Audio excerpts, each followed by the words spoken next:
नमस्कार दोस्तों। स्वागत है आपका आपके अपने चैनल यूट्यूब शाला में। आज की क्लास में हम लोग डिस्कस करने जा रहे हैं हिमांशी मैम के कुछ नोट्स हैं मेरे पास। तो चूंकि ये पूरी पीडीएफ उन्हीं की क्लास से डेडिकेटेड है, उसका एक शॉर्ट में रिवीजन करते हैं ईवीएस का। तो शुरू करते हैं आज की क्लास का, ठीक है। सारी क्लास को सबसे शॉर्ट से शॉर्ट रखने की कोशिश की गई है, तो जल्दी से जल्दी मैक्सिमम टू मैक्सिमम 60 से 70 मिनट में इस क्लास को ख़त्म करते हैं। एक एक करके पॉइंट वाइज पॉइंट स्टार्ट करते हैं। लिंगोफैन क्या है?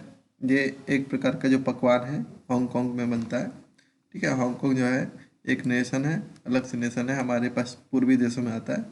और ये किससे बनता है? सांप के मांस से बनता है। फिर आता है नंबर 2 टैपिकोआ।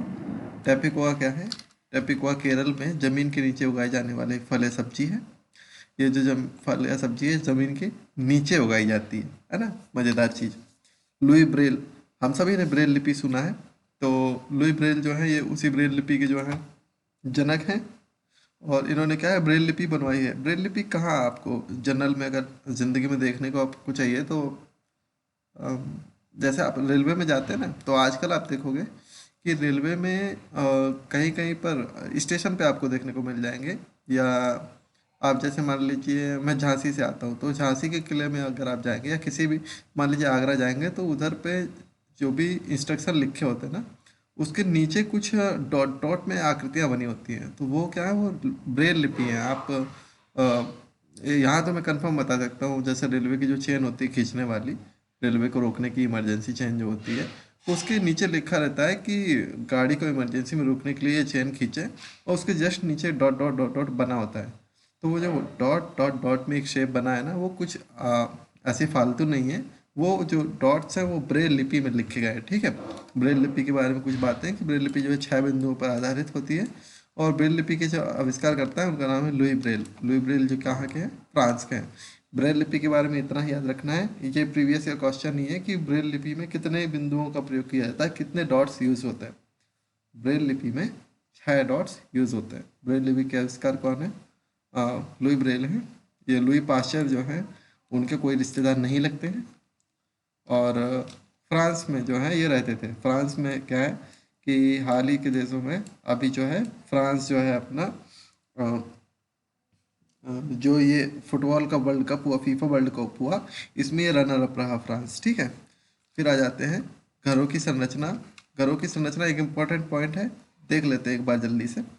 तो इसमें क्या डिस्कशन करना है कि घर जो होते हैं, आपको क्वेश्चन में आ जाएगा कि कौन सी जगह पे किस प्रकार के घर बनाए जा सकते हैं, या फिर आ सकता है आपको कई सारे ऑप्शन दे दिए जाएंगे, तो वो सही मिलान, ठीक है, वो भी आ सकता है आपको। तो घरों की संरचना, असम जो है, असम एक पहाड़ी क्षेत्र है, इसलिए जो असम में घर होते हैं वो ढलान पे घर बनाने के लिए बांस के खम्भों का प्रयोग करते हैं। बांस सबसे बड़ा, जो पीछे घर होगा वो बड़े बांस का होगा, और जो आगे घर होगा वो छोटे बांस का होगा, ठीक है।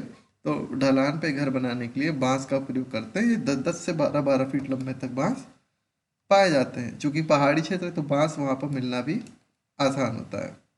बात करते हैं मनाली की। मनाली क्या है? हाँ, ये अपना एचपी में हिमाचल प्रदेश है, ठीक है।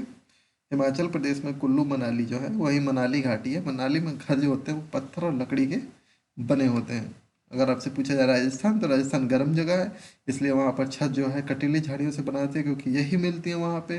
और वहाँ की दीवार मोटी बनाते हैं ताकि वो इंसुलेशन का काम करे और गर्मी को बाहर ही रोक के रहे। घर जो भी बनते हैं वो इसी प्रकार से बनते हैं कि आप वहाँ पे रह सके। जैसे इग्लू है, तो इग्लू कहाँ पे? साइबेरिया और रसिया वगैरह या बर्फबारी जो है वहाँ पर बनाए जाते हैं, और वो मोटी दीवार के बनाए जाते हैं ताकि अंदर की गर्मी को रोके रहे। जम्मू कश्मीर की बात करें तो जम्मू कश्मीर के बारे में जो है, अभी अपना जम्मू कश्मीर दोनों अभी अपने अलग हो गए हैं, फिलहाल यूटी हैं। और जम्मू कश्मीर एक अलग प्रदेश बन गया है। जम्मू कश्मीर में चाय को कहवा कहा जाता है, ठीक है, कहवा। ये सुने होंगे आप मूवीज़ में। जम्मू कश्मीर में चाय को कहवा कहा जाता है। इसमें बादाम और इलायची भी मिक्स होते हैं। भाई बादाम मिक्स होता है क्योंकि बात हो रही है जम्मू कश्मीर की, वहाँ पर बादाम की खेती होती है, सेबों की खेती होती है, इसलिए वहाँ पर बादाम जो है मिक्स होते हैं। इलायची सस्ती है इसलिए इलायची हम लोग भी डालते हैं।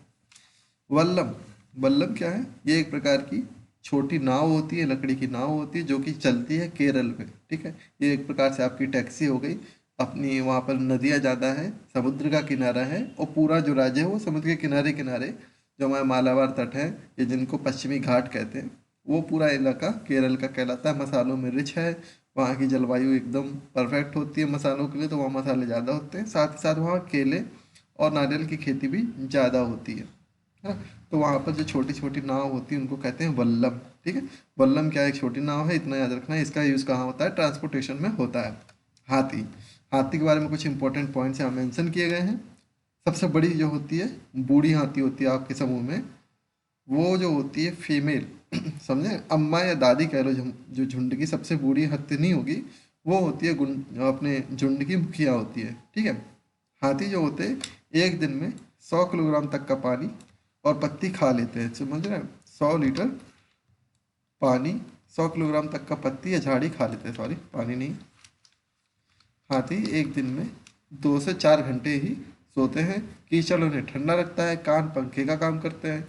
झुंड में केवल हाथनियाँ और उनके बच्चे ही होते हैं, मेल नहीं होते हैं। फिर मेल कहाँ रहते हैं, मेल झुंड के बाहर रहते हैं। क्या मेलों का अलग से झुंड होता है, नहीं, मेल अलग से झुंड में नहीं रहते, मेल आइसोलेटेड ही रहते हैं। ठीक है, मर्द की ज़िंदगी कष्ट भरी होती है हाथियों के बारे में कहा जाए तो। 14 से 15 वर्ष के बाद वो अलग हो जाते हैं और उनको झुंड से बाहर छोड़ दिया जाता है।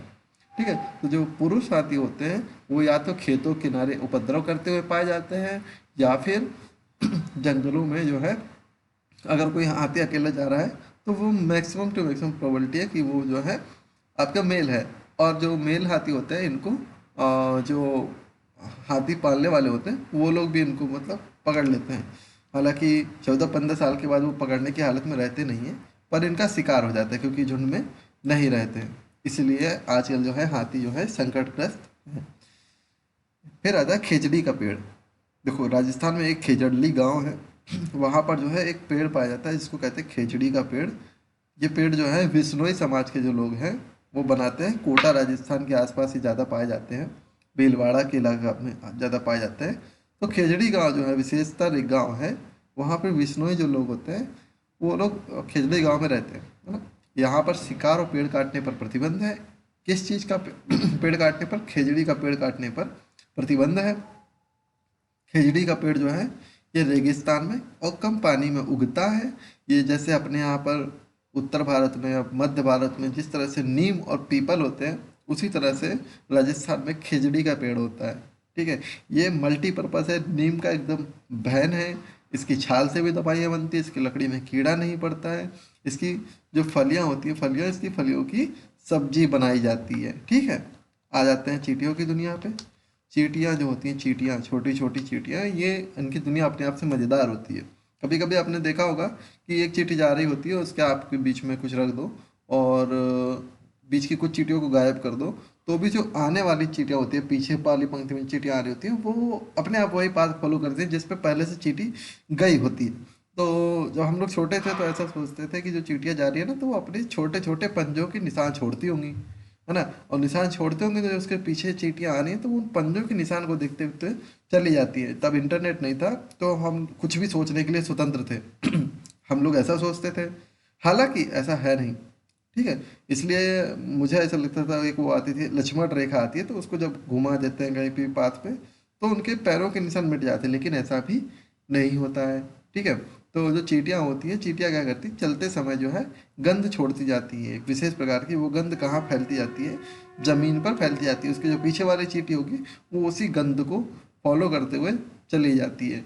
माल ढोने का काम, सिक्योरिटी का काम, ये कौन करती हैं, अलग अलग प्रकार की चींटियाँ करती हैं। चींटियाँ भी डिवाइड होती हैं, जैसे मधुमक्खियाँ डिवाइड होती हैं, जैसे दीमक, ततैया भी इसी तरह विवाद डिवाइड होते हैं। सबसे बड़ी जो होती है चींटी, उसको कहते हैं रानी चींटी।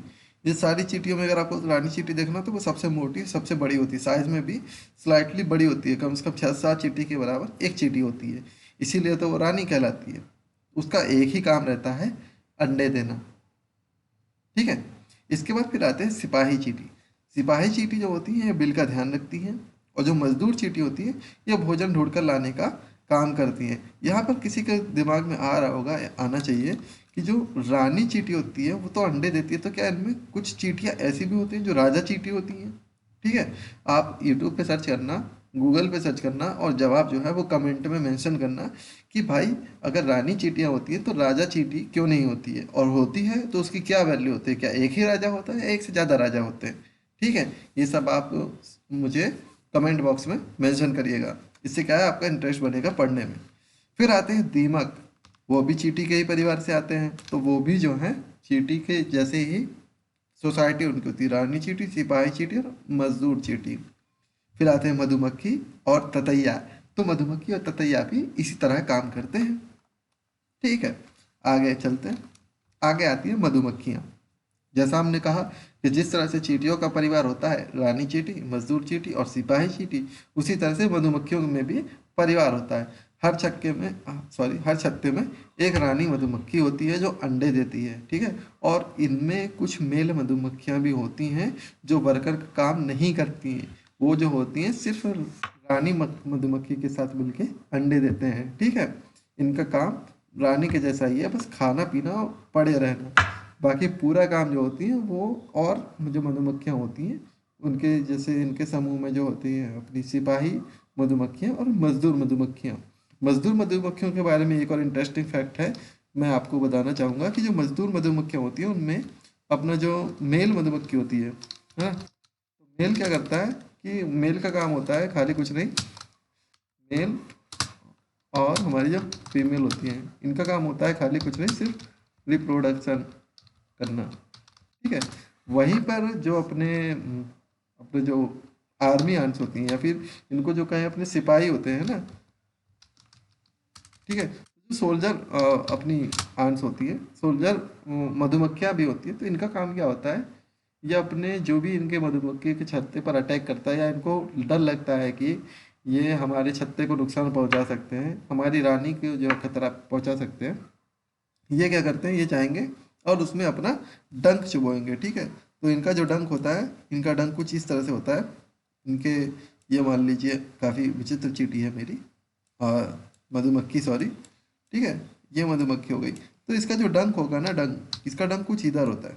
ठीक है, और ये जो इसको चुभोती है, तो चुभोती भी ये इसको चुभो देती है। अभी इंसान को अगर काटती हैं, ये सुसाइड कर लेती है एक प्रकार से। क्या होता है कि इनका स्टमक जो होता है इधर से ऐसा हाफ सेक्शन में कटा हुआ होता है, तो जब ये इंसान को जो या किसी ऐसे जानवर को जिसकी खाल मोटी होती है, देखिए इनका जो डंक बना होता है, ये बना होता है अन्य मधुमक्खियों की कॉलोनी से लड़ने के लिए और कीट पतंगों से लिए। लेकिन अभी इंसान हमला करेगा शहद की चाहत में या भालू करेगा तो ये उसे भी मारती है ना। इनके लिए ये नहीं कि ये बड़ा है तो उसको छोड़ दो, तो जब ये मारती है तो ये इनका डंक जो है वो धंस जाता है बॉडी के अंदर।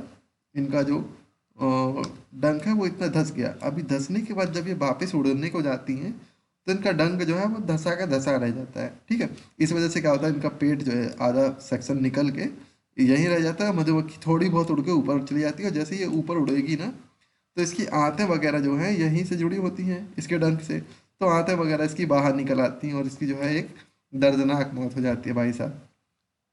ठीक है, तो इसलिए जो मधुमक्खी होती है ये खतरनाक होती हैं, इनसे थोड़ा दूरी बच के रहना, क्योंकि ये अपने आप को बचाने के, रानी को बचाने के लिए अपने आप को भी मार लेती हैं। अधिकतर मक्खी जो होती हैं वो वर्किंग होती हैं।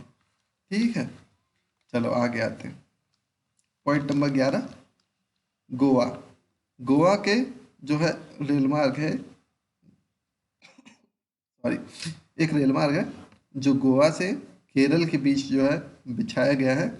केरल में एक कोझिकोड जगह है, काफ़ी फेमस जगह है, आगे भी इसका डिस्कशन होगा तो इसको दिमाग में बैठा लो। कोझिकोड का से शुरू होता है, केरल भी का से शुरू होता है, तो ऑप्शन में अगर कलकत्ता और केरल या का से कोई भी आपको जगह का नाम हो और केरल हो, तो कोझिकोड केरल में ही होता है। और गोवा में क्या है, गांव आ रहा है, और मडगांव में भी गांव आ रहा है, तो गोवा जो है वो मडगांव से रिलेटेड है। मडगांव जो है गोवा में है। ठीक है, इस रेल मार्ग को क्यों डिस्कस कर रहे हैं, क्योंकि इस पे सबसे ज़्यादा सुरंग है भाई साहब।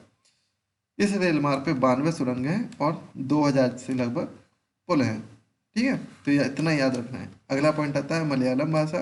देखो, भाषा क्या है, भारत में कई सारी भाषाएं बोली जाती है। मलयालम जो है वो दक्षिण भारत की एक भाषा है, और ये मुख्यतः जो है केरल में बोली जाती है। ठीक है, मुख्यतः कहाँ पे, केरल में बोली जाती है।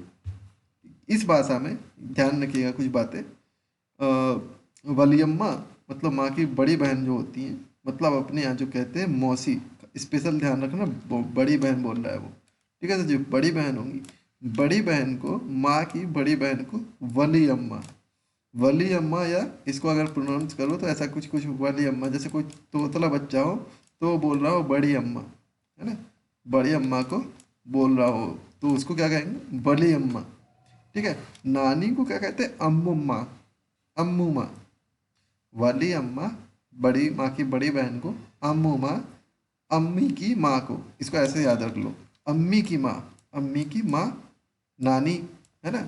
और चिट्टप्पा, चिट्टप्पा मतलब चाचा, चिट्टे से चाचा हो रहा है, चिट्टप्पा चाचा, और कुंजम्मा चाची, ये थोड़ा याद रखने वाली बात है, इसमें कंफ्यूज हो सकते हो। कुंजम्मा क्या है, चाची को कहते हैं अपन कुंजम्मा, ठीक है। पॉइंट नंबर 13 पे आते हैं। गांधी धाम जो है अहमदाबाद के कच्छ में स्थित है, और वलसाड़ जो है ये भी गुजरात में है, और अहमदाबाद भी गुजरात में ही है। कोझिकोड जो है केरल में है, जैसा अभी हमने बताया आपको, कोझिकोड कहाँ से, कोझिकोड कहाँ से, केरल। वलसाड़ और गांधीधाम हम क्यों डिस्कस कर रहे हैं कि यहाँ पे खाना जो होता है वो काफ़ी अच्छा मिलता है। खाने में गुजराती खाने की तो बात ही अलग है भाई। खाने में ढोकला, चटनी, लेवन चावल और मिठाई जो है ये मिलते हैं गांधीधाम पे। अहमदाबाद का एक मतलब आप समझिए प्रसिद्ध जो है खाना है गुजरात का, कि ढोकला उधर ही का फेमस है, चटनी ढोकले की ये इमली की बनती है जनरली, और लेमन चावल और मिठाई जो होती है, फाफड़ा भी जैसा अपना जेठालाल खाते हैं, फाफड़ा, मिठाई, चावल, ये सब आता है अपना गुजरात से। फिर आता है दक्षिण भारत का एक शहर, मालवार तट पर स्थित जो कालीकट है, ये भी किसके बारे में बात कर रहे हैं, कोझिकोड जो शहर है केरल, इसके बारे में बात कर रहे हैं, ठीक है। Point number 14, Karnam Malleswari. कर्णम मल्लेश्वरी को हैं, इनका थोड़ा डिस्कशन कर लेते हैं। इनका नाम आपने सुना ही होगा, जो है इनके पिताजी जो है वो पुलिस कांस्टेबल हैं, और ये क्या है, वेट लिफ्टर हैं। कब से प्रैक्टिस कर रही हैं, 12 साल की उम्र से प्रैक्टिस कर रही हैं। कहाँ की है, आंध्र प्रदेश से हैं। फिलहाल जो है आंध्र प्रदेश विभाजन हो गया है, आंध्र प्रदेश और तेलंगाना, तेलंगाना नया राज्य बन गया है। कब बना था कमेंट में मेंशन करना, ठीक है। 12 वर्ष की थी तब इन्होंने वेट लिफ्टिंग की प्रैक्टिस स्टार्ट की। मैक्सिमम वजन ये 130 किलोग्राम उठा लेती हैं आज के समय पे, इसको करेक्ट कर लीजिएगा, 131 किलोग्राम हो गया है, 1 किलोग्राम बढ़ गया है। मैक्सिमम वेट जो है 131 किलोग्राम तक उठा लेती हैं। इनकी 4 बहनें हैं, और वो चारों बहनें भी वेट लिफ्टिंग का काम करती हैं, ठीक है। इनकी 4 बहनें हैं और चारों बहनें वेट लिफ्टिंग का काम करती हैं।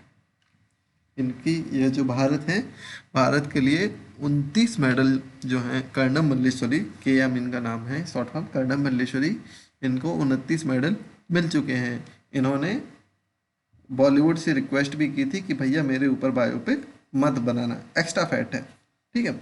आते हैं अगले पॉइंट पर, 15 नंबर। 15 नंबर में क्या है, फूल। फूलों की घाटी कहाँ पे है, उत्तराखंड में। कचनार के फूल कहाँ मिलते हैं, यूपी में।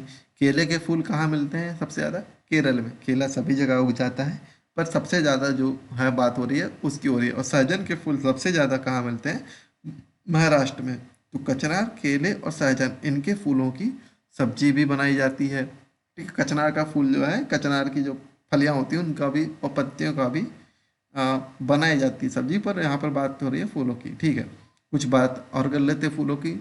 गुलदावरी, जीनिया जो है, और अपने यहाँ का जो यूपी का राष्ट्रीय फूल है, और उसके भी जो राष्ट्रीय पेड़ है, माफ़ कीजिएगा, तो जो राष्ट्रीय वृक्ष है उसके भी आपके लिए एक क्वेश्चन है, तो उसके भी फूलों से रंग बनाए जाते हैं, ठीक है। होली पर रंग बनाए जाते हैं। तो उस फूल का नाम क्या है, उस पेड़ का नाम क्या है जिसके, जो उत्तर प्रदेश का राष्ट्रीय वृक्ष है, कमेंट में बताइएगा।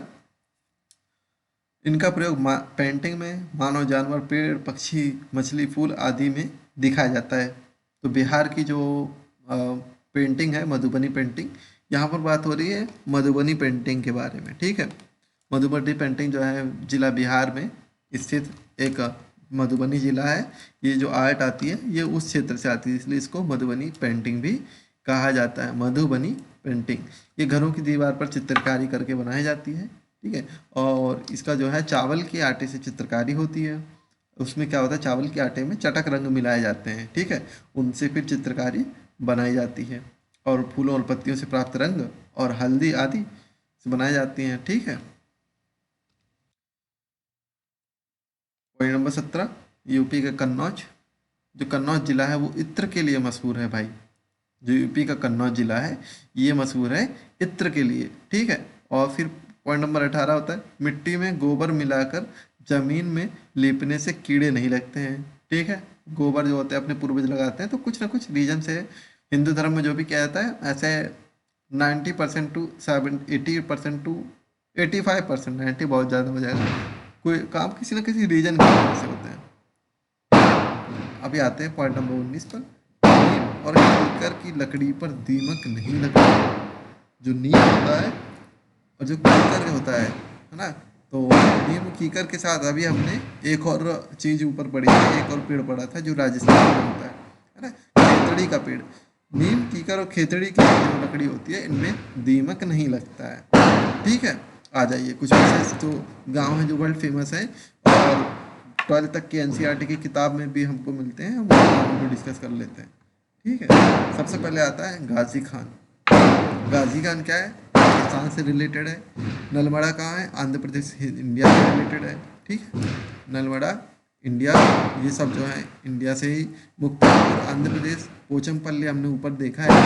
ठीक है। आंध्र प्रदेश के पोचमपल्ली से मुक्तार जिले में जो है रिलेटेड है। और कफ परेड, परेड जो है ये महाराष्ट्र से, सॉरी, और बाजार गांव ये भी महाराष्ट्र से रिलेटेड है। नलगंडा आंध्र प्रदेश से रिलेटेड है। बेलवनी का गांव जो है कर्नाटक, हिलगुड़ी इसको भी कहते हैं। और ये किस लिए फेमस है, क्योंकि यहाँ पर बच्चों की पंचायत जो है लगाई जाती है। ठीक है। और सोना गांव जो है जो ये हरियाणा से है, वहीं गाजी खान जो है पाकिस्तान से आते हैं। ठीक, आगे बढ़ते हैं। गिजूभाई बधेका, जो भाई बीटीसी कर रहे हैं इनका नाम इन्होंने आपने जरूर सुना होगा, सेकंड सेमेस्टर की परीक्षा हाल ही में निकली है, तो उसमें गिजूभाई बधेका को आपने पढ़ा ही होगा प्रारंभिक शिक्षा में, और नवीन प्रयास में भी पढ़ा ही होगा। यह है, ये लेखक हैं गुजरात के। सीटेट इनके बारे में भी फर्स्ट क्वेश्चन आ जाते हैं। तो बच्चों के स्तर पर मज़ेदार कहानी और पत्र इन्होंने लिखे हैं। इनकी कुल 18 से 21 किताबें हैं और ये सभी किताबें जो हैं बच्चों के लिए डेडिकेटेड हैं। इनका एक फेमस डायलॉग मुझे ध्यान आता है कि जब इनसे पूछा गया कि भाई इनके अनुसार जो है बच्चे की पाठशाला जो होती है वो घर से ही शुरू होती है। ठीक है। इन्होंने कहा भी था कि घर में अगर आप दीवार पे कोई पेंटिंग लगा रहे हैं तो अगर वो खूंटी इतनी ऊपर है कि वो बच्चे की पहुंच से ज़्यादा ऊपर है तो उसको पेंटिंग को लगाने का कोई मतलब नहीं। ठीक है। इस तरह के इनके महान विचार थे। इनका मतलब था कि अगर कोई घर में बच्चा है और पेंटिंग लगी है आपके, तो महापुरुष की पेंटिंग है तो आप बड़े हो चुके हो तो आपके लिए उतना मतलब नहीं है, पर महापुरुष जो होते हैं ज़्यादातर प्रेरणा देते हैं बच्चों को, छोटे बच्चों के लिए पेंटिंग लगी होनी चाहिए। ठीक है। ये क्लास 1 है, मेरे हम लोग टोटल 50 क्वेश्चन ही करेंगे। ठीक है। पक्षी जो होते हैं, कुछ पक्षियों के बारे में बात कर लेते हैं। पक्षी जो होते हैं, पक्षी सबसे पहले कलचेड़ी एक पक्षी होती है, इंडियन रोबिन कहते हैं इसको। ये जो होती है पत्थरों में घोंसला बनाती है। ठीक है। इसके ऊपर जो होता है टहनियाँ, जड़ें आदि जो हैं, ठीक है, इनकी सहायता से कुछ तो गड़बड़ है। पक्षी जो कलचड़ी है, कलचड़ी पत्थरों के बीच घोंसला बनाती है। ऊपर टहनी, जूड़, जड़ें, ऊन, बाल, रुई, है ना, आदि जो इकट्ठा करके कलचड़ी उसमें, या इंडियन रॉबिन जो होता है उसमें अपने अंडे देता है। फिर बारी आती है कौवा की। कौवा जो होते हैं हम सब ने देखे होंगे। तो ये जो घोंसला बनाते हैं अपने लोहे के तार, लकड़ी की शाखा, कोयल, कौवे के घोंसले में, ये जो एक्स्ट्रा पॉइंट है इसको अपन हाईलाइट कर लेते हैं, क्या दिक्कत है। अभी वो मैंने पीडीएफ में थोड़ा तेज से लिखा हुआ था। ठीक है। तो जो कौवा होता है ये घोंसला बना होता है लोहे के तार और लकड़ी की शाखा आदि को इकट्ठा करके सॉलिड जमीन पर या फिर ऊंची टहनियों पर अपना घोंसला बना लेते हैं, है ना। एक और पक्षी होता है, कोयल होता है, जो मीठी बातें बोलती है लेकिन बहुत हरामी पक्षी है ये क्या करती है, अपने अंडों को कौवे के अंडों के साथ दे देती है। अभी आपसे क्वेश्चन पूछा जा सकता है कि कोयल और कौवे में किसके अंडे बड़े होते हैं। कौवे के अंडे बड़े होते हैं, कोयल के अंडे जो होते हैं वो कौवे के अंडे से हल्के से छोटे होते हैं साइज में। ठीक है। इस तरह से, और दिखने में डिट्टो होते हैं, सेम होते हैं। तो कई बार कौवा जो होता है कोयल के बच्चों को पाल भी लेता है और उनकी खुराक वुराक तो करता ही है। बड़े होने पर पता चलता है कि भाई ये तो अपना बच्चा है ही नहीं, लेकिन तब तक देर हो चुकी होती है। ठीक है। अगला क्वेश्चन आता है फाख्ता। फाख्ता का अंडे देता है कैक्टस के कांटों के बीच। फाख्ता ये जो है कैक्टस के कांटों के बीच में या फिर मेहंदी की मेड़ में भी घोंसला बना लेते हैं। कांटों के बीच में इनका जनरल मकसद होता है ताकि सांप ना पहुंच पाए, ठीक है। गौरैया जो होती है, गौरैया अब तो विलुप्त होने के कगार पे है। इसको भी गर्मियों में हम शहरों में देखते हैं, माफ कीजिएगा शोर होने के लिए, क्योंकि बारात आ रही है तो अपन लोगों को तो नहीं कह सकते ना कि बारात मत निकालो, क्लास चल रही है। गौरैया अंडा कहीं भी दे देती है, अलमारी पे, छत पे, आईने के पीछे, और ऐसा ही काम करते हैं कबूतर भी। लेकिन ये घोंसला बनाते हैं। घोंसला किससे बनाते हैं? घास फूस से, लकड़ियों से आदि, ठीक है। आपसे पूछा जाए कि गिलहरी कहाँ अंडे बनाती है, गिलहरी इसमें ऑप्शन में नहीं है, लिख लीजिएगा अगर आप नोट्स बना रहे हैं। गिलहरी जो अंडे देती है, गिलहरी भी घरों में ही अंडे देती है, ठीक है। गौरैया, कबूतर और गिलहरी भी घरों में अंडे देती है। फिर आती है एक चिड़िया बसंत गौरी, ठीक है। ये भी अपन गाँव में ही देखने को मिलती है आजकल, ठीक है। बसंत गौरी जो है, ये चिड़िया जो होती है पेड़ के तने में छेद बनाकर अंडे रखती है। पहले ये छेद बनाती है, फिर उसमें अंडे रखती है। बारी आती है दार्जिन चिड़िया की। दार्जिन चिड़िया क्या है? एक चिड़िया होती है। इसके घोंसले आपने फेसबुक पे कहीं ना कहीं देखे ही होंगे भाई साहब, बहुत ज़्यादा इंस्पायरेशनल चिड़िया होती है। मोटिवेशन के लिए इसका इमेज को यूज़ करते हैं। दर्जन चिड़िया जो होती है, ये पत्तों को सिरकर उनकी आपस में, मतलब जो घास होती है उससे उसमें सिलाई डालती है, इसलिए उसको दर्जन चिड़िया कहते हैं। दर्जी सुना होगा ना, वही से रिलेटेड है दर्जन चिड़िया। अंडे देने हेतु पात्र तैयार करती है और फिर उसमें अंडे देती है। शक्कर खोरा जो होता है, ये लटकता हुआ घोंसला बनाता है, और भाई साहब इसका घोंसला जो होता है सबसे ज़्यादा हाईटेक माना जाता है, क्योंकि इसके घोंसले में दो मुंह होते हैं। एक जो मुंह होता है वो ओरिजिनल होता है, और ओरिजिनल मुंह के जस्ट ऊपर जो होता है एक फेक मुंह होता है। जो फेक मुंह होता है वो थोड़ा बड़ा होता है। उसमें अंदर जाने पर एक खाली चैम्बर बनाते हैं, ताकि जो सांप वगैरह आए तो वो पहले खाली चैम्बर में जाए, उधर पर अंडे नहीं मिलेंगे तो लौट जाएगा, कहें भैया यहाँ से तोड़ गए, लेकिन वास्तव में अंडे कहाँ हैं? उसके नीचे वाले में, ठीक है। वहीं पर बात करते हैं बीवर पक्ष की। नर बीवर अपने घोंसले बनाते हैं। ये भाई साहब ये मेहनत वाला काम है। इसमें जो अंडे बनाते हैं, सॉरी, वो मादा बनाते हैं अंडे, और जो घोंसले बनाते हैं वो नर बनाते हैं। बीवर क्या करता है? इंसानों जैसा हाल है इसका। सब बीवर अपनी कोशिश करते हैं सरकारी नौकरी पाएंगे जैसे इंसान, वैसे ही सब बीवर जो होते हैं कोशिश करके बनाते हैं अपने अपने अंडे, अपने अपने घोंसले, ठीक है। फिर जो मादा होती है, मादा बीवर, वो मादा बीवर आती है और घर देखती है, एक नज़र घुमाती है, किसका घर सबसे बढ़िया है, किसका घर सबसे मस्त है। जाएगी उसके घोंसले में, जाएगी और उसके साथ जो है संबंध बनाएगी, और सबसे अच्छे घोंसले में अंडे देगी। अब क्या हो अगर एक घोंसला एक से ज़्यादा चिड़िया को पसंद आ जाए? हम्म? ऐसे में क्या होता है, जो ऑक्यूपाइड हो गई है, अब वो चिड़िया जो है, वो जो बीवर होता है वो मेन जो दरवाजा होता है वो बंद कर देता है घोंसले का, ठीक है। तो चिड़िया समझ जाती है कि भाई इधर पे अपन को नहीं जाना है, अपन ये वाला जो है माल बिक गया है, दूसरे पे फोकस करो, ठीक है। तो इस तरह से पहले आप पहले पाओ जैसी कंडीशन यहाँ भी हो जाती है।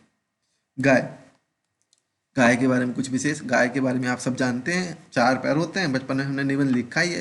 गाय के दो सींग होते हैं, एक पेट भी होता है, एक मूंछ भी होती है। अरे इसके तो चार पैर भी होते हैं। गाय के बारे में कुछ एक्स्ट्रा पॉइंट है, वो अपन देख लेते हैं आगे। कि गाय के जो आगे के दांत होते हैं वो छोटे होते हैं। जो शहर में रहते हैं वो नहीं देखे होंगे, इसलिए बोल रहे हैं। गाय के आगे के दांत छोटे होते हैं, ये काम आते हैं काटने के लिए, घास काटने के लिए, ठीक है। पीछे के दांत होते हैं वो चपटे होते हैं, ये होते हैं चबाने के लिए। गाय के जो होते हैं दो पेट होते हैं, ये पहले पेट में खाना खा लेते हैं, वो कुछ पचता है कुछ नहीं पचता है, फिर उस खाने को निकाल के दोबारा से जुगाली करते हैं, और भैंस भी ऐसे ही करती हैं, उसको फिर दूसरे पेट में डालती हैं। वो जो होता है वो फाइनल वाला पेट होता है, उसमें जो खाना है वो अच्छा खासा चबा के ही जाना चाहिए।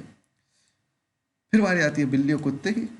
इनके दांत नुकीले होते हैं, मांस फाड़ने के काम आते हैं। बिल्ली की प्रजाति में जानवर आ जाते हैं, जैसे अपना शेर हो गया, चीता हो गया, बाघ हो गया, ये सब जो होते हैं नुकीले दांत होते हैं, और इनका काम होता है मांस फाड़ने के। सांप, इसके बारे में इम्पोर्टेंट पॉइंट है कि सांप के जो दांत होते हैं नुकीले होते हैं, परंतु ये सांप जो होता है चबाता नहीं है खाना, ये निगलता है। इसके दो दांत होते हैं, दो जोड़ी में, ठीक है। और ये दांत क्या होते हैं? हॉलो होते हैं, इनको आगे हम पढ़ेंगे।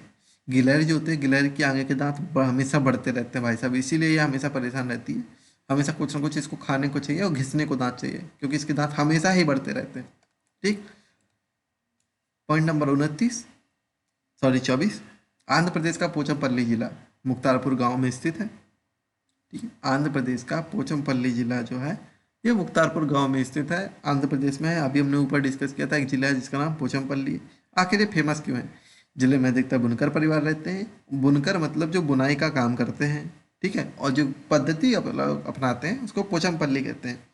पोचमपल्ली के नाम पे इनकी पद्धति का नाम है। जैसे मैं जिस क्षेत्र में रहता हूँ वहाँ पर चंदेरी साड़ियाँ बहुत फेमस है यूपी में।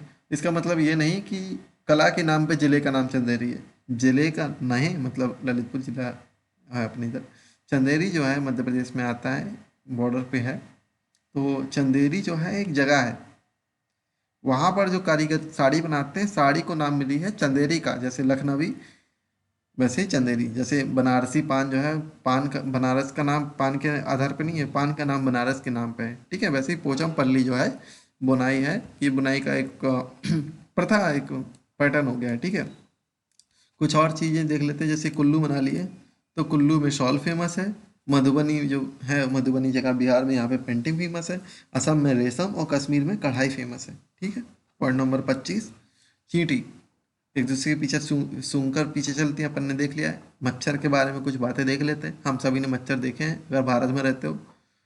पैरों की जो गद्दी होती हैं, पैर अपनी तलवे, इनकी गंध, इनको मच्छर को आ जाती है। एक तो इसे सूंघ लेते हैं और शरीर की गर्मी सूंघ लेते हैं, उसको सूंघते हुए इंसान ढूंढ लेते हैं कि भाई इसी के मोजे जो है गंद मार रहे हैं, यही इंसान है। तो जिसके पैर ज़्यादा गंद मारते होंगे उसको मच्छर ज़्यादा काटता भी होगा, ठीक है। अगर आप किसी के यहाँ जाएं तो अपने पैर धो के जाएं, ताकि आपको मच्छर कम काटेंगे। सांप, सांप के कान जो होते हैं, सांप के पास बाहरी कान नहीं होते। ये सांप बहरा होता है। जो सपेरा होता है वो खाली बेवकूफ़ बनाने के लिए होता है। वो सपेरे से मुंह से निकली गर्म आवाज़ होती है, और उसको देख के थोड़े कंफ्यूज हो जाते हैं। उनको लगती है कि नली है, जगह जगह से इसमें गर्म गर्म हवा निकल रही थी, ये उसकी तरफ आकर्षित हो जाते हैं, खाली इतना सा बात है, ठीक है। ये ज़मीन में कंपन महसूस करते हैं। रेशम का जो कीड़ा होता है कई किलोमीटर दूर से भी अपनी फीमेल की गंध को ढूंढ लेता है, सूंघ लेता है और उसके पास आ जाता है। बाघ के बारे में देख लेते हैं। बाघ अंधेरे में हमसे 6 गुना अधिक देख सकता है। बाघ हवा के कंपन से मूंछों द्वारा भाप लेता है ये। इसका गुर्राना 3 किलोमीटर दूर तक सुना जा सकता है। ये कानों को डिफरेंट एक्सिस में घुमा सकता है, बाघ के बारे में ही लिखा है, ठीक है। और कानों को घुमाने के साथ ये अलग अलग डायरेक्शन में पता कर लेता है कि भाई साहब किस दिशा से आवाज़ आ रही है। ये सुनता भी तेज है, ये डिफ्रेंशिएट कर पाता है कि पत्तियाँ होती हैं वो फड़फड़ा रही हैं या जानवर के चलने की आवाज़ में है, ठीक है। अभी जानवर क्या होता है, जानवर कैसी चीज़ देखते हैं, वो सभी जानवर सुबह जल्दी उठ जाते हैं, ठीक है। वो कुछ कुछ रंग देख लेते हैं, कुछ कुछ नहीं देखते, मतलब उनकी दुनिया जो है कुछ रंगीन है, कुछ ब्लैक एंड वाइट है, ठीक ठाक है। लेकिन जो सांप रात को, जो जानवर रात को ही जागते हैं, जैसे उल्लू हो गया, ये भाई साहब सिर्फ और सिर्फ ब्लैक एंड वाइट ही देखेंगे अपनी लाइफ में। इनकी पूरी ज़िंदगी काले और सफ़ेद के बीच गुजर जाती है। अगर ये दिन में जग जाए तो भी इनको काला और सफ़ेद ही दिखेगा, ठीक है। बात करते हैं स्लॉथ की। ये भाई सब दुनिया का सबसे आलसी जानवर होता है स्लॉथ। भालू जैसा होता है, लेकिन भालू जितना बड़ा नहीं होता है भाई साहब, भालू का छोटा रूप होता है। बिल्ली थोड़ा बड़ा, कुत्ते से थोड़ा छोटा स्लॉथ। ये पेड़ों पर उल्टा लटक कर सोता है, 17 घंटे सोता है, सोचिए। 24 में से 17 घंटे ये सोने में ही बिता रहा है। उसी पेड़ के पत्ते खाता है, जब पत्तियां खत्म हो जाती है पेड़ की, तब दूसरे पेड़ पर जाता है। अब 17 घंटे सोने वाला आदमी कितनी पत्ती खाएगा, 5 खा लिया, 6 खा लिया, तो पेड़ की पत्तियां खत्म होने में बहुत टाइम लगता है भाई साहब। ये 40 वर्ष के जीवन में, 40 साल इसकी उम्र होती है, 8 पेड़ों पर घूम पाते हैं। मुश्किल से मुश्किल 5 साल ये एक पेड़ पर रहते हैं, एवरेज माना गया है ये, ठीक है। हफ्ते में एक बार जमीन पर आते हैं, और बहुत आलसी होते हैं, और ये हमेशा बहुत बुरी गंध मारते हैं, बहुत ज़्यादा रोम होते हैं, इसलिए इनको कोई जानवर खाना भी पसंद नहीं करता है, इसलिए ये सर्वाइव भी कर जाते हैं। बात कर लेते हैं पॉइंट नंबर 26 में, कुछ इंपॉर्टेंट अपने नेशनल पार्क वगैरह हैं। यूके यानी उत्तराखंड में नैनीताल में हमारा जिम कॉर्बेट पार्क है, और राजस्थान के भरतपुर में हमारा घाना नेशनल पार्क है, ठीक है। यहाँ पे शिकार करना मना होता है, कई प्रकार के प्रोटेक्शन होते हैं, कई प्रकार के लॉ यहाँ पर एप्लीकेबल होते हैं जो अदर जगह पे नहीं होते। मतलब आप इधर पर प्लास्टिक यूज़ नहीं कर सकते हैं, जैसे, ठीक है, नया रूल ऐड हुआ है। आप यहाँ पर स्मोकिंग नहीं कर सकते हैं, आप यहाँ पर आग नहीं जला सकते हैं, कैंप नहीं कर सकते हैं, लकड़ियाँ नहीं काट सकते हैं, ठीक है। इस तरह की काम होते हैं। लकड़ियाँ खाली जो जनजातियाँ वहाँ पहले से रहती आई हैं, वो ही वहाँ पर काम कर सकती हैं। सांपों की जो सपेरे होते हैं उनको बेलिया कहते हैं। पॉइंट नंबर 28, नांग गुफन। ये एक कला होती है। नांग गुफन जो है एक प्रकार से रंगोली बनाने का शैली होती है। सौराष्ट्र, गुजरात और दक्षिण भारत में प्रयोग की जाती है। इसके नाम में आपको नाग दिख रहा होगा, इसकी जो अपना वो होता है, क्या कहते हैं इसको, जो आर्ट होती है, आर्ट में भी ये लोग कुछ ऐसे सांप जैसे बनाते हैं, ठीक है। जो रंगोली बनाएंगे वो ऐसी सांप जैसी बनाएंगे, ठीक है। तो वो ऐसा लगता है कि कई सारे इसमें सांप आपस में गुथे हुए हैं, ठीक है। इधर कहीं पूंछ बना देंगे, इधर कहीं मुंह बना देंगे, ठीक है। इस तरह से ये आर्ट बनाते हैं, इसलिए इसको नाग गुम्फन आर्ट भी कहते हैं। पॉइंट नंबर 29, भारत में पाए जाने वाले सभी सांपों में सिर्फ 4 प्रकार की प्रजातियां ही जहरीली हैं, इसलिए जहां भी सांप देखें उसको मारने मत बैठ जाना।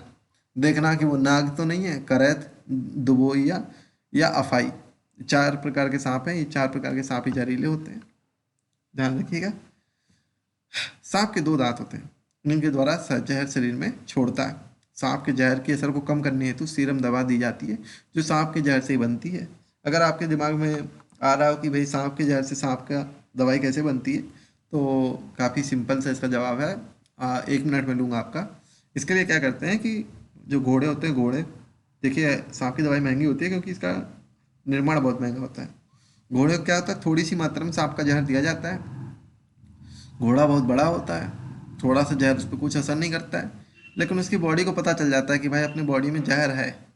तो वो क्या करती है, उसकी बॉडी में ही आ, मतलब एक सीरम टाइप का बनाने लगती है ब्लड में, और वो सीरम क्या करता है, इस जहर को अपोज करता है, ठीक है। तो ये लगभग 6-7 दिन तक उसको थोड़ा थोड़ा करके जहर देते हैं, सीरिंज के थ्रू, खाने के थ्रू नहीं, सीरिंज के थ्रू डायरेक्ट ब्लड में छोड़ते हैं। जब बॉडी जो एंटीजन बना लेती है इसकी, जहर का एंटीडोट बना लेती है, तो फिर ये क्या करते हैं, खून के जो अपना घोड़ा है उसका सारा खून जो है निकालते हैं, मतलब डायलिसिस जैसे करते हैं, और डायलिसिस में ही वो सीरम सीरम निकाल के अलग कर लेते हैं। और फिर दिक्कत ये होती है कि उस सीरम जो निकल के आया है उसको जिंदा रखना, ठीक है, उसको एक्टिव बनाए रखना, वो काफ़ी टफ हो जाता है। उसको लगातार ठंड में रखना है ना, थोड़ा भी गर्मी नहीं हो, तो काफ़ी सारी, इसलिए वो महंगी होती हैं। और 3 या 4 कंपनियां ही हैं पूरे वर्ल्ड में जो सांप के जहर को ढंग से बनाती हैं, जो बड़े बड़े सांप होते हैं। इसीलिए खून को निकाल देना सस्ता पड़ जाता है, एंटीडोट लेना महंगा पड़ जाता है। बड़े लोग की बात हो गई। पॉइंट नंबर 50 पे आ जाते हैं, निपेंथिस, ठीक। निपेंथिस क्या है भाई, ये एक पौधा होता है। निपेंथिस को पीचर प्लांट या घड़ा पौधा भी कहते हैं। ये जो होता है ये कीड़ों को खा जाता है, मांसाहारी पौधा है। जमीन में जड़ें नाम के लिए होती हैं, गिट्टी पर भी बन जाता है, मिट्टी में नमी नहीं है तब भी ये रह जाता है, क्योंकि ये प्रोटीन कहाँ से लेता है, ये सीधे जानवरों को चूस लेता है। ऑस्ट्रेलिया, इंडोनेशिया, भारत के मेघालय आदि राज्यों में पाया जाता है। इसमें जो होते हैं ये कीटों को अट्रैक्ट करते हैं, स्पेशल स्मेल जो इंसेक्ट को अट्रैक्ट करती है। इसमें इसके रंग जो होते हैं चटकीले होते हैं, है ना। इसके जो फूल होते हैं वो गद्दीदार और गुलगुले होते हैं। तो जब आते हैं जानवर इन पे, तो जैसे इन पे आते हैं, इन पे ऐसे एंटीना जैसे लगे होते हैं, इनकी आंखें नहीं होती, तो ये सेंस कर लेते हैं कि हाँ जो कीड़ा है वो रेंज में आ गया है। तो जब उसका स्टार्टिंग और एंड जो भी है वो टच करता है, तो ये उसको सोख लेते हैं अपने। पीछे प्लांट जो है उसका ढक्कन बंद हो जाता है ऊपर से। फिर ये क्या करते हैं कि उसमें जो है उसको चूसना चालू करते हैं सारे, जब पौष्टिक उसमें प्रोटीन वगैरह चूस लेते हैं, उसके बाद ये खुल जाते हैं, और जो जो भी मतलब बचा कुचा रिमेनिंग होती है, अस्थियाँ बची होती है बेचारे की, उसको फेंक देते हैं बाहर, थूक देते हैं। मेंढक और चूहे इनको भी खा लेते हैं, मतलब काफ़ी बड़े होते हैं। उंगली डालोगे तो आपको असर नहीं पड़ेगा क्योंकि केमिकल्स निकलते हैं, पर वो कीड़ों के लिए बहुत ज़्यादा असर करते हैं। वेलक्रो, वेलक्रो क्या भला है भाई साहब। वेलक्रो के लिए सबसे पहले कहाँ देखा है आपने, घरों की पर्दे होते हैं ना, पर्दे, तो पर्दों में आपने देखा होगा कि ऐसा, अरे आपका छाता यार, छाते जो बंद करते हैं ना, तो वेलक्रो के हेल्प से बंद करते हैं। छाता में एक पट्टी निकली रहती है, उसके दोनों सिरे पर वेलक्रो, एक मेल वेलक्रो, एक फीमेल वेलक्रो लगा होता है। तो जो मेन वेलक्रो होता है ना, वो वही होता है जो जो जिस पे कांटे लगे होते हैं। फीमेल वेलक्रो पे कुछ जैसी कोई चीज़ नहीं है, इसमें खाली रेशे बना दिए जाते हैं, ठीक है। तो क्या होता है, जो वेलक्रो होता है वो कांटे, जैसे मछली पकड़ने का कांटा होता है, कुछ हल्के शेप में वैसे वैसे होते हैं, और प्लास्टिक के होते हैं, इसलिए लचीले भी होते हैं। ये आपस में उलझ के और एक ग्रिप बना लेते हैं, उन्हीं को वेलक्रो कहते हैं। तो ये उसी वेलक्रो की कहानी है, स्विट्जरलैंड के जॉर्ज मेस्ट्रल द्वारा निर्मित है। वेलक्रो किसने बनाया, मेस्ट्रल। कौन से मेस्ट्रल, जॉर्ज मेस्ट्रल ने 1948 में बनाया। कुछ चीज़ें ध्यान रख लो, ये आ जाता है जॉर्ज मेस्ट्रल ने बनाया, 1948 में बनाया। प्रीवियस ईयर क्वेश्चन बता रहा हूँ मैं आपको। कपड़ों, जूतों, बैग आदि में प्रयोग किया जाता है। बीनों पर कौन से बीन होते हैं? जो जानवरों में नहीं लग जाते, अपन कहीं जंगल से जाओ तो छोटे छोटे ये शेप में वैसे दिखते हैं, जैसे आ, बेर की गुठली होती है, उस पे कांटे कांटे लगे होते हैं ना, बेर की गुठली जैसे होते हैं वो, उसके ऊपर बहुत सारे कांटे चुभो दो, वो होता है बीन कहते हैं उसको, ठीक है। उनके कारण तो उससे इनने प्रेरणा ली, वेलक्रो साहब ने, मेस्टल साहब ने, उन्होंने वेलक्रो बना डाला। पॉइंट नंबर 32 पे जाते हैं, हरी मिर्ची। पुर्तगाल के व्यापारी दक्षिण भारत से, दक्षिण अमेरिका से दक्षिण भारत लाए हरी मिर्ची। अपने यहाँ मिर्ची नहीं होती थी, लाल वाली होती थी क्या, अब ये नहीं जानकारी है, पर इतना पता है कि हरी मिर्ची, जब मैंने भी ये क्वेश्चन पढ़ा तो विश्वास नहीं हुआ कि भाई साहब हम लोग तीखा खाते हैं और हमारे यहाँ तीखा नहीं होता था। हरी मिर्ची पुर्तगाल के व्यापारी दक्षिण अमेरिका से भारत लेके आए थे, ठीक है।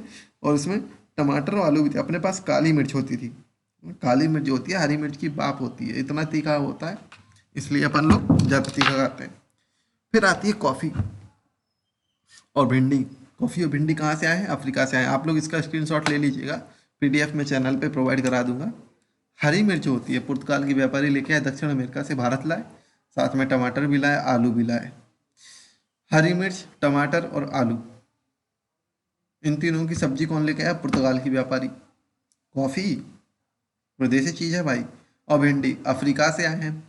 ये सब फ्री में मिल जाते हैं, ऐसे याद रख लो। इस संविधान में नहीं, संविधान में अपन ने संशोधन कहाँ से लिया? अफ्रीका से लिया। वैसे ही कॉफ़ी और भिंडी जो है ये अफ्रीका से आए हैं। बंद गोभी और मटर है ये यूरोप से आए हैं।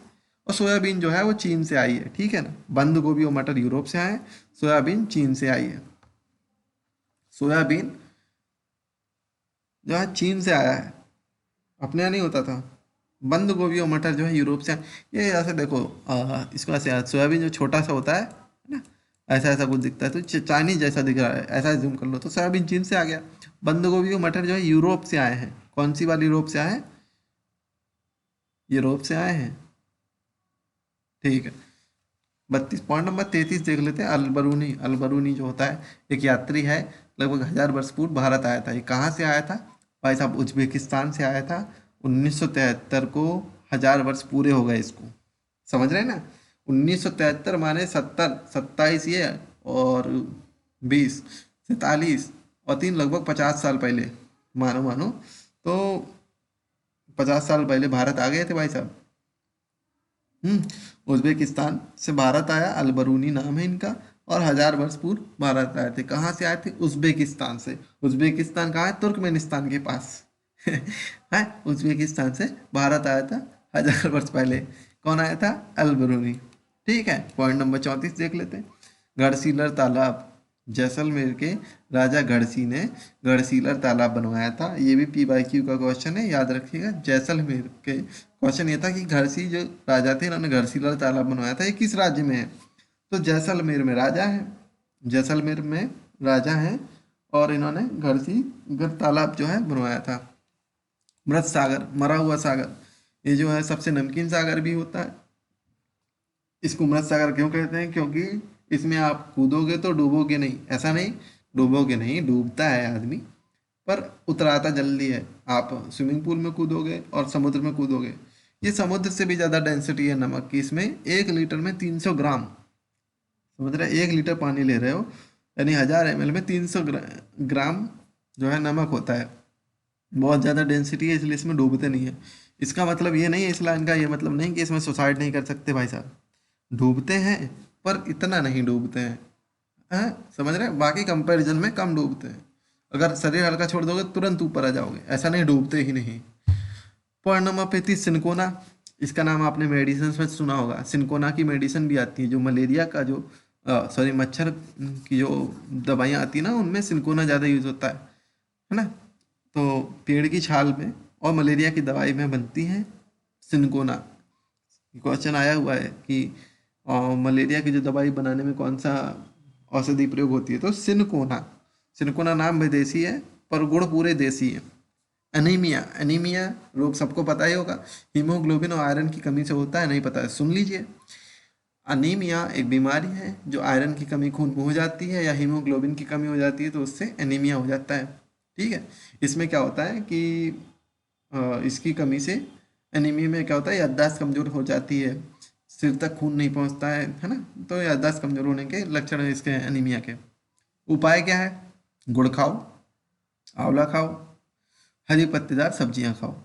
ठीक है, हरी पत्तेदार सब्जियां पालक वगैरह हो गए। तो गुड़, आंवला, हरी पत्तेदार सब्जी, ये सब किसके उपाय हैं? अनीमिया के।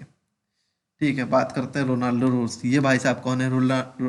रोनाल्डो रोस, सॉरी, भारतीय मूल के हैं। भारत के सारे आदमी इंटेलिजेंट होते हैं, ये भी इंटेलिजेंट है।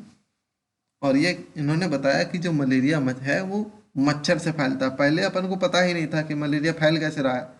बस इंसान गया जंगल, वापिस आया, उसको बीमारी हो गई, मर गया। अब कौन सी बीमारी से पता है? मलेरिया बीमारी से पता है। अब ये पता ही नहीं भाई साहब बीमारी कैसे फैल रही है, वायरस है, संक्रमण से फैल रही है, एक दूसरे को छूने से फैल रही है, खांसी से फैल रही है, कैसे फैल रही है, कुछ नहीं पता था। फिर रोनाल्डो रोस है, इन्होंने कुछ प्रैक्टिकल किए, भारतीय मूल के थे, दिमाग ज़्यादा चलाते ही थे। इन्होंने पता लगाया कि मलेरिया जो होती है वो मच्छर से फैलती है।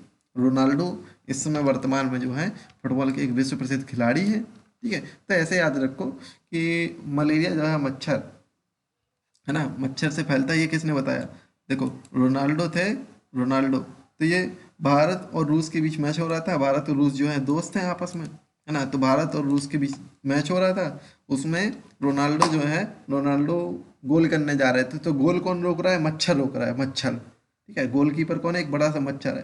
ठीक है, और रूस और भारत के बीच फुटबॉल का मैच हो रहा है। कौन गोल करने जा रहा है? रोनाल्डो जो है गोल करने जा रहे हैं। और गोलकीपर कौन है? एक बड़ा सा मच्छर है। ठीक है, अब वो मच्छर है तो वो गोल नहीं रोक के वो क्या कर रहा है? थूक रहा है इन पे, मलेरिया फैला रहा है। ठीक है, ऐसे याद रखो, याद रहेगा दिमाग में, याद करोगे पेपर में। हिमांशु भाई ने कुछ बताया था। Question number 36, Mizoram. मिजोरम में कौन सी भाषा बोली जाती है? मिजोरम में मीजो भाषा बोली जाती है। कौन सी भाषा बोली जाती है? मीजो भाषा बोली जाती है। Question number 37, rappelling.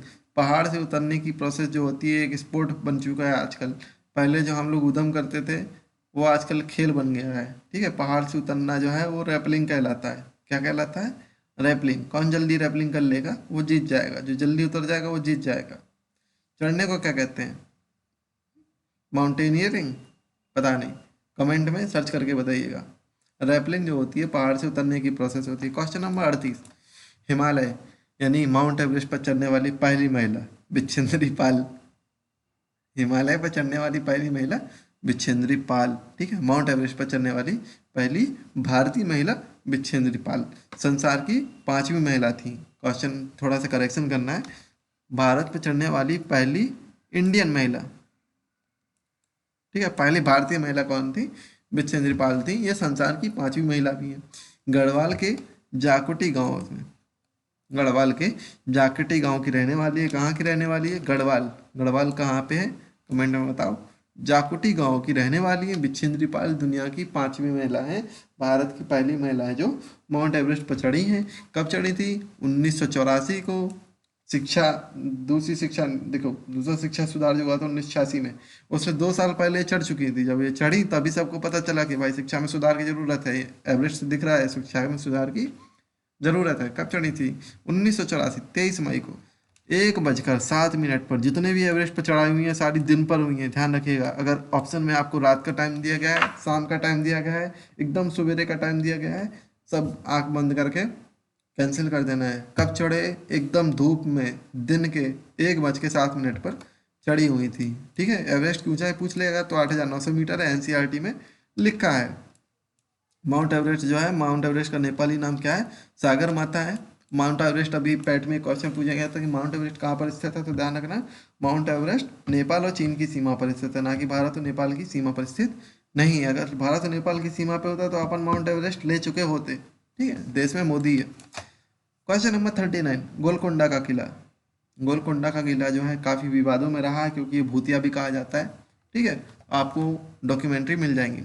1518 से 1687 तक जो है कुतुब शाही सुल्तानों ने इस पर राज किया। किसने राज किया? कुतुब शाही सुल्तानों ने किस पे राज किया? गोलकोंडा के किला पे राज किया। कब से कब तक किया? 1518 1687 तक राज किया। ठीक है, 1518 से 1687। यानी कि लगभग लगभग 150 साल तक इन्होंने शासन किया। ये गोलकुंडा का किला जो है यूज में रहा। बात आ जाती है नील आर्मस्ट्रांग की। सबको पता है, कक्षा 2 का प्रश्न है, चांद पर पहुंचने वाले पहले व्यक्ति थे। कब पहुंचे थे ये नहीं पता। 1969 में पहुंचे थे। 1970 के एक साल कम, 1969 में, ठीक है, 1969 में पहुंचे थे। ठीक है, कहाँ के? अमेरिका के। ठीक है, तो भाइयों क्वेश्चन नंबर 41 है, मुंबई से दिल्ली की दूरी कितनी है? 1400 किलोमीटर है। मुंबई से दिल्ली की दूरी कितनी है? 1400 किलोमीटर है।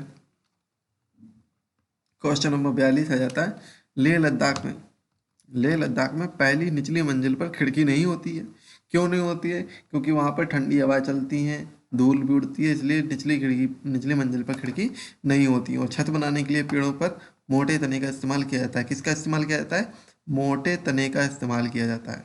ठीक है, पश्मीना शॉल हम सब ने सुना है, हम सब का सपना है एक न एक पश्मीना शॉल किसी अपने चाहने वाले को जरूर गिफ्ट करें। क्यों पश्मीना शॉल इतना फेमस है? 6 स्वेटर के बराबर गर्मी होती है। मतलब अगर ठंड में एक पश्मीना शॉल ओढ़ लिया तो 6 स्वेटर ओढ़ने की जरूरत नहीं पड़ती है। पश्मीना शॉल कैसे बनता है? एक पहाड़ी बकरी पश्मीना शॉल एक पहाड़ी बकरी की खास नस्ल के बालों से बनती है, जो कि लगभग 5,000 मीटर की ऊंचाई तक रह सकती है। कौन सी शॉल? पश्मीना शॉल। इस शॉल बनाने में 250 घंटे लगते हैं भाई साहब। 250 घंटे एक दिन में होते हैं 24 घंटे। अगर 25 घंटे मान लो तो 10 दिन हो, 250 दिन मतलब 12 दिन। अगर आप दिन रात जग के काम करो, दिन रात जग के काम नहीं करोगे, दिन के 8 घंटे काम करोगे, तो एक शॉल बनाने में कम से कम 1 महीना मान के चलो। इसलिए इसकी कीमत होती है ज़्यादा। 250 घंटे लगते हैं एक पश्मीना शॉल बनाने में। और बकरी का जो बाल होता है, इस बकरी का बाल इतना पतला होता है कि हमारे बाल बराबर इसके 8 बाल होते हैं। इतने बारीक बालों से पश्मीना शॉल बनता है, इसलिए जो होता है 6 स्वेटर के बराबर गर्मी रोक पाता है। आपके सर के बालों का अगर स्वेटर बनाया जाए तो वो भी नहीं रोक पाएगा। हालांकि हमारे पास इतने बाल नहीं होते, कुछ लोगों को होते हैं इतने रोम, लेकिन 6 स्वेटर के बराबर जो है इतने बाल नहीं निकले। तो इस बकरी के जो 8 बाल होते हैं वो हमारे 1 बाल के बराबर होते हैं। ठीक है, और 250 घंटे लगते हैं। 5,000 मीटर की ऊंचाई तक पहाड़ी पर बकरी रह सकती है। पश्मीना शॉल कहाँ का है?